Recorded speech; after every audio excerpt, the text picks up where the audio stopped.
Dating can be rough, and if there's one way I can make it a little easier for women out there, it's by sharing what didn't work while dating in my 20s. Hey guys, welcome back to my channel where I help women in their 30s make aligned choices in love and health. Today I want to talk about the mistakes that I made while dating in my 20s, so you don't have to repeat them and hopefully you're able to make better choices in love. Number one is confusing grand gestures with love. In my early 20s, I equated grand gestures with love. I thought that exciting dates, thoughtful gifts, or being treated like a princess showed that someone was serious about me and loved me.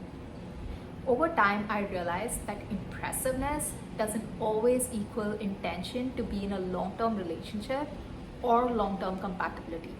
And sometimes it's performative, meant to win you over, not really get to know you as a person. Now I pay more attention to how much someone is trying to get to know me, not just impress me. And if they truly accept all sides to me, not just the impressive side. Now if someone tries to lead with money or grand gestures, but isn't curious about me as a person, that's a red flag. Number two is staying in non-committal situations. In my 20s, I was very go with the flow. I would enter relationships and let things unfold naturally without forcing a specific outcome. I thought that if it's right, it would progress naturally. What I didn't realize was this. I was open to something serious down the line, but the other person wasn't, but they just didn't say it. Now I do things a little differently. I clarify intention early on. I look for consistency in actions over spoken words. I space out dates so I can check in with my intention on how things are progressing, and I don't overinvest too quickly. When I identify misalignment early on, I see it as a sign that I'm making progress, not failure. Number three is getting intimate too early. If you're looking for something long term, then getting physically intimate too early can blur your judgment. I've had experiences where I've jumped in too quickly to explore chemistry and intimacy without clarifying intention or compatibility, and things ended just as quickly as they started. Now I try to find a middle ground, not rushing into intimacy and not delaying it indefinitely, just giving it enough time so we can get to know each other and make sure we are on the same page. Number four is not communicating boundaries. Earlier, I used to adapt a lot, match someone's texting style, go along with their pace, but that doesn't always work. For example, if someone wants to text endlessly over weeks but doesn't make an effort to meet, I now communicate clearly, hey, I'm enjoying this conversation, but I'd rather continue over a phone call or in person. It's a small shift, but it's powerful. I now communicate my needs clearly instead of over adjusting. Number five is treating dating as a numbers game. In my late 20s, I approached dating as a numbers game. I would go on endless dates, I would lower my expectations, and I would keep going until something clicks because the right person may just be around the corner.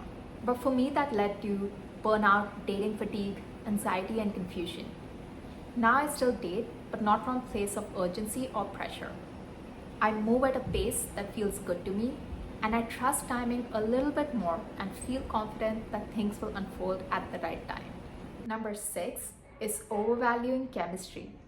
I used to prioritize how I feel on dates. Butterflies, spark, immediate connection. I've had to learn it the hard way that chemistry can be misleading. It makes you fall for the idea of someone that you built in your head, not the reality of who they are as a person. When you get to know who they are over time, the idea of them can fall apart. Not that chemistry is not important. Now I balance it with really getting to know who someone really is. I also know what I want out of a relationship and what my deal breakers are, and that helps me assess compatibility early on. Number seven is misjudging intention and character. Character is revealed over time. When we rush into decisions such as moving in with someone, getting intimate, or labeling the relationship too soon, we lose out on the opportunity to get to know them as a person. I've met people who sound impressive, tell great stories, come across as exciting, but over time, their effort drops, consistency disappears, actions don't match. I've had to learn it the hard way that action is more important than words, and consistency beats charm any day. And character is only revealed with time, so I don't rush things anymore. Number 8 is assuming exclusivity. When you're seeing someone for a few months and things are going well, it's easy to assume that you're on the same page. But that's not always the case. Now I know, don't assume, always clarify. It'll save you time, confusion, and emotional investment. When you're willing to have uncomfortable conversations early on in the first few months, it reveals compatibility. Number 9 is ignoring red and orange flags. We are all human. We have our good side and we have our flaws that we are working on. Not every flaw is a deal breaker, but some matter more than we think. Things such as poor communication, lack of empathy, dishonesty. What's helped me is this, knowing what I truly need to thrive in a relationship and what my deal breakers are. And that helps me figure out what's workable and what's not. Number 10 is not showing vulnerability. A lot of people treat dates like job interviews. They want to say all the right things, they want to present their best self, they want to be as likable as possible. But the problem is you end up performing, not connecting. If someone likes that side of you, they can easily lose interest when they see the real you. Now I do things a little differently. I not only share my good side, but also my mistakes. And I allow myself to be real and open on dates. It keeps things honest. It also helps me create a space for the other person to open up and allows me to see all sides of them as a person, not just the polished version. Doing this naturally filters out people who are not aligned. If I had to sum it up, I would say that dating gets easier when you learn to build discernment and have faith. Not going into dates hoping to be liked, not choosing someone without clarifying intention or compatibility, but instead being selective about who deserves your time, energy, and emotional investment, and trusting that things will unfold at the right time.